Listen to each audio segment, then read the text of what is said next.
Assalamualaikum warahmatullahi wabarakatuh. Salam kita Muda Media. Saya Amalia Jaruna. Kita berjumpa kembali dalam program Kita Podcast edisi spesial bersama Badan Kesatuan Bangsa dan Politik Kota Bontang. Sudah hadir bersama kita Kepala Badan Kesbangpol Bapak Sigit Alfian. Iya. Bagaimana kabarnya Pak? Baik. Selalu semangat Pak ya. Semangat pagi terus. Jadi gini Pak, hari ini kita bakal ngobrol-ngobrol dan berdiskusi Pak terkait komitmen bersama dalam mewujudkan pemilu damai di Kota Bontang. Dengan bertemakan komitmen bersama wujudkan pemilu damai. Yang kita ketahui bersama, saat ini kita sudah berada di suasana pesta demokratis pemilihan umum. Seperti apa sejauh ini komitmen Kesbangpol mewujudkan pemilu damai? Ujian skripsi kita ini. Dan tesis sama skripsi. Kalau satu orang ini kayak ujian pertanyaan itu serius betul gitu. Harusnya kita guyon-guyon aja di sini. Iya Mbak Amel. Kaitan dengan tupoksi Kesbangpol memang salah satunya adalah mengurusi politik. Jadi kalau kita bicara tupoksi Kesbangpol itu Undang-Undang Otonomi Daerah itu Undang-Undang 32 tahun 2014 tentang otonomi daerah itu di pasal 25, 26 memang kalau disingkat tupoksinya itu Ipolek Sosbud Hankam. Ideologi politik, ekonomi, sosial, budaya, pertahanan, keamanan itu menjadi pantauan kita. Nah, kita dalam hal ini kan khusus kaitannya dengan politik ya, politik. Nah, kebetulan memang di tahun ini sudah masuk tahun politik, bahkan tahapan pemilu serentak sudah berjalan, khususnya legislatif dan pilpres. Kaitan dengan pemilu damai memang ini menjadi target kita supaya kita damai. Perlu diketahui bersama bahwa Kalimantan Timur itu dari rapat koordinasi forum pimpinan daerah se-Kalimantan Timur pada saat itu yang memimpin itu Pak Isran Nur, Kak Isran lah, masih jadi gubernur beliau. Jadi disampaikan di situ dari Bawaslu RI menyampaikan bahwa Kaltim menjadi potensi konflik nomor 5 se-Indonesia. Sehingga instruksi dari Pak Gubernur Pak saat itu kita supaya waspada semua, supaya semua daerah di kabupaten kota yang ada di Kaltim itu melakukan langkah-langkah antisipatif. Nah, tentu Kesbangpol bersama dengan pihak-pihak lain, kepolisian, pimpinan daerah dalam hal ini semua sepakat untuk itu. Sehingga memang langkah-langkah kita lakukan sudah panjang, terutama kaitan dengan sosialisasi ke masyarakat maupun baik di mahasiswa, pelajar maupun mama lah kira-kira gitu. Jadi semuanya sudah kita lakukan dan sampai hari ini tanggal berapa nih? Tanggal 23 ya. Ya 23 ini sampai hari ini alhamdulillah situasi kampanye dari rumah ke rumah yang dilakukan para caleg maupun calon presiden dan tugasnya sampai hari ini masih damai di Bontang. Masih aman lah. Insya Allah aman terus karena memang semua bekerja keras. Dari kepolisian bekerja keras, dari Kodim, dari intel-intel yang ada di lapangan semua kerja, dari FKDM-nya, dari FPK-nya semua bekerja dengan baik. Seperti itu. Jadi memang kita punya komitmen untuk mewujudkan pemilu damai di Kota Bontang. Seperti itu. Lalu upaya apa Pak yang dilakukan untuk menjalin sinergitas dengan semua elemen masyarakat? Ya, kalau kita bicara sinergi, tentu kita justru sudah masuk bukan cuma sinergi saja, kita sudah masuk di kolaborasi. Jadi sudah sinergi, kemudian kita kolaborasi. Contohnya begini, kita berkolaborasi dengan Polres Bontang. Kita kumpulkan semua Babin Kamtibmas, Babinsa, KPM ya, KPM yang ada di kelurahan itu, termasuk petugas-petugas dari kelurahan itu ada namanya di pos kamling-kamling itu. Ini sudah ditemukan. Kita sudah memberikan gambaran-gambaran tentang pemilu ke depan, potensi konfliknya seperti apa. Jadi semua sudah siaga sebenarnya. Dan kolaborasinya itu karena memang anggarannya di satu sisi dari pemerintah, sisi lain dari Polres Bontang. Dan ada juga dari perusahaan. Kolaborasinya sudah. Oh, ada juga ya, kolaborasinya dari perusahaan. Dari perusahaan juga kita libatkan. Dalam hal ini dari Pupuk Kaltim, Departemen Kamtibnya. Jadi memang yang dilakukan Kesbangpol itu bukan cuma sinergi, tapi kolaborasi, termasuk di ormas dan paguyuban. Kita lakukan sosialisasi yang intens, termasuk kadang kita nongkrong bareng, ngopi bareng gitu sama Pak Kapolres, sama Pak Dandim dengan instansi terkait di wilayah-wilayah yang memang dianggap perlu mendapat perhatian. Kemudian kita juga tahun lalu sudah melakukan deklarasi pemilu damai bersama dengan ormas, terus partai politik yang 18 itu kita undang semua di Pisangan situ. Pada saat itu kita kolaborasikan dengan hiburan, ada wayang, ada gesia pada saat itu. Jadi kita sudah lakukan langkah-langkah yang panjang. Alhamdulillah sampai hari ini aman Bontang. Intinya kita sudah deklarasi damai sudah kita lakukan bersama partai politik, ormas dan paguyuban. Seperti itu.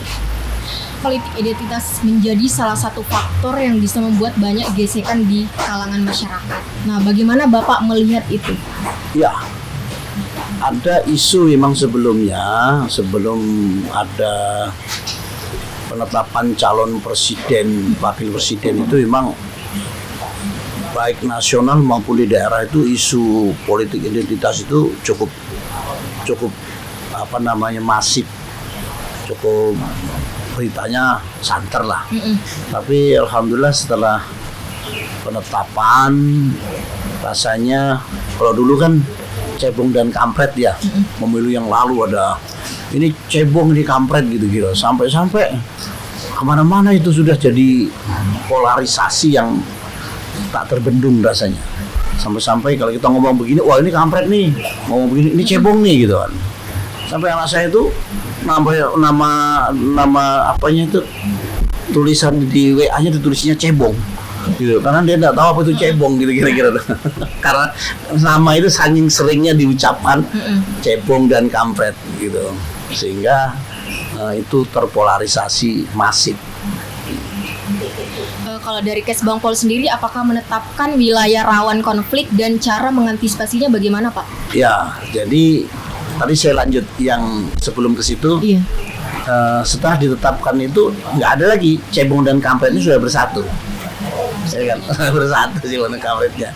Jadi nggak ada lagi itu polarisasi itu. Oke, sekarang masuk di daerah rawan ya. Iya, daerah rawan ya. Rawan-rawan. Sebenarnya sudah kita petakan semua. Petakan semua bersama dengan Polres, bersama dengan pihak-pihak keamanan, intelijen kita akan berjalan. Jadi memang ada daerah-daerah rawan yang kita nggak rawan, tetapi sekali lagi itu dalam pantauan kita dan sejauh ini masih aman lah. Dan saya tidak perlu sebut di sini, nanti tersinggung gitu. Jadi itu kan kerjanya intelijen ya. Kalau intelijen itu harus rahasia. Kalau si daerah ini menjadi satu target, ya kita harus tahu ini target, ini merah nih, ya kita kerjakan, tapi dengan cara yang halus gitu. Tapi kalau kita sampaikan, saya nyampaikan di sini, daerah ini sangat rawan nih, bahaya. Nanti itu justru menjadi pemicu utama yang tadi tidak rawan menjadi rawan beneran gitu. Kira-kira begitu. Nah, Kemudian Bapak bagaimana melihatnya terkait fanatisme pendukung terhadap calon yang telah diusung berpotensi memicu perselisihan, bagaimana cara mengantisipasinya, Pak? Ya, kalau di Bontang ya, kalau kita bicara Pilpres, memang masing-masing punya pemilih lah ya. Tapi karena ini sekali lagi pemerintah ini cerdas. Jadi ada Pilpres di situ, ada juga legislatif, sehingga itu menekan, tidak ada lagi. Kalau hanya Pilpres ini memang hitungannya itu menjadi seolah-olah ini ada persaingan yang sangat ketat. Tapi masyarakat terbagi sekarang. Ini Pilpres, ini legislatif. Legislatif kan terdiri dari kota, kabupaten, kemudian provinsi, DPD, dan DPR RI. Jadi konsentrasi massa itu terpecah. Konsentrasi berpikirnya terpecah. Jadi, aku harus ngurusin nih DPR RI nih, aku harus ngurusin DPD nih, aku ngurusin kota nih, ini provinsi. Sehingga nggak tertuju satu tempat, sehingga emosionalnya terbagi memang. Terbagi, sehingga pemilih terbagi tidak lagi betul-betul, saya si A, si B. Enggak. Jadi betul-betul terbagi, pikiran terbagi, sehingga emosionalnya habis di situ untuk pemikirannya, dan tidak ada yang anarkis. Jadi cerdas pemerintah, saya akui cerdas nih, yang buat regulasi ini cerdas. Pemilu serentak ini mengurangi potensi konflik yang ada sebenarnya. Oke. Dalam pada pemilu legislatif ini ada ratusan caleg yang berebut kursi. Nah, tentu pada pelaksanaannya nanti di hari H pencoblosan akan sangat terisikan terjadi perselisihan. Akan diredam dengan upaya apa, Pak? Ya, yang jelas upaya kita kan sudah panjang ya. Kita memberi pemahaman ke masyarakat bahwa pemilu itu adalah pesta demokrasi. Pesta demokrasi ini harus dilakukan secara damai, secara senang. Jadi apalagi kita tetapkan, pemerintah lagi-lagi cerdas lagi, menetapkan posisi legislatif ataupun pemilu serentak ini di posisi tanggal cantik. Tanggal berapa coba? Tanggal 14. 14 kan, tanggal 14 itu 14 Februari hari apa itu? Hari kasih sayang kan? Hari kasih sayang. Nah, dari situ dirubah menjadi hari kasih suara. Jadi kita bertepatan dengan hari yang sama. Kita nanti itu kita merubah hari kasih sayang menjadi hari kasih suara juga. Kasih sayangmu, berikan suaramu ke TPS. Kalau perlu nanti kita himbau setiap TPS itu ada lomba kreasi, kira-kira siapa tahu TPS-nya itu berbondong-bondong supaya damai, kasih coklat sebelum nyoblos, kira-kira begitu. Supaya lebih senang. Ya, sekali hari itu bukan sebuah yang sangat menegangkan, tidak. Ini dibuat sesantai mungkin. Nanti kita himbau kepada teman-teman di KPPS itu membuat suasana yang enak, suasana yang damai, yang tidak panas gitu. Terus buat bahagia gitu. Itu kreatifnya nanti teman-teman di KPPS lah. Seperti itu. Jadi kalau untuk urusan ini saya pikir masyarakat Bontang cerdas. Jadi Bontang itu kalau kita lihat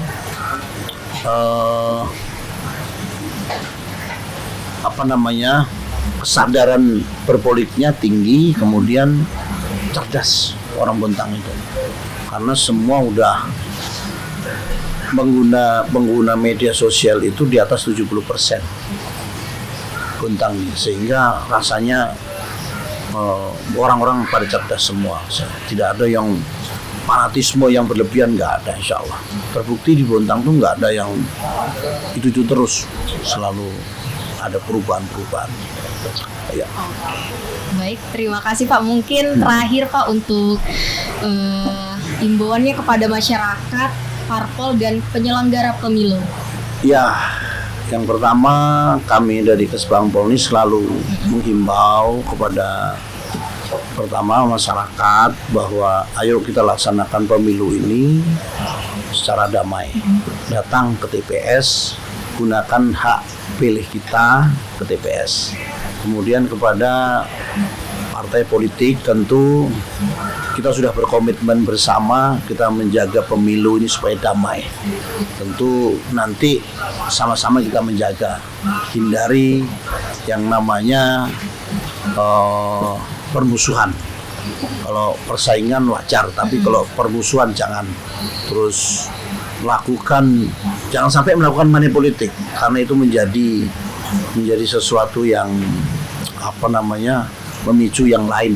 Jadi harapan saya masyarakat Kota Bontang yang cerdas ini jangan sampai terprovokasi oleh money politik. Percayalah bahwa semua elemen masyarakat sekarang pemerintahan itu bekerja keras. Yang memberi dan yang diberi itu bisa kena kasus hukum. Jadi sekali lagi mari kita jaga, kita sukseskan pemilu ini agar terus bisa damai Bontang kita semua. Oke, baik. Terima kasih Bapak sudah hadir bersama kami di Kita Podcast. Semoga pelaksanaan pemilu di Kota Bontang tahun 2024, kota kita tercinta ini bisa aman, damai, dan kondusif. Oke, saya Amalia Jaruna, pamit undur diri. Terima kasih. Wassalamualaikum warahmatullahi wabarakatuh.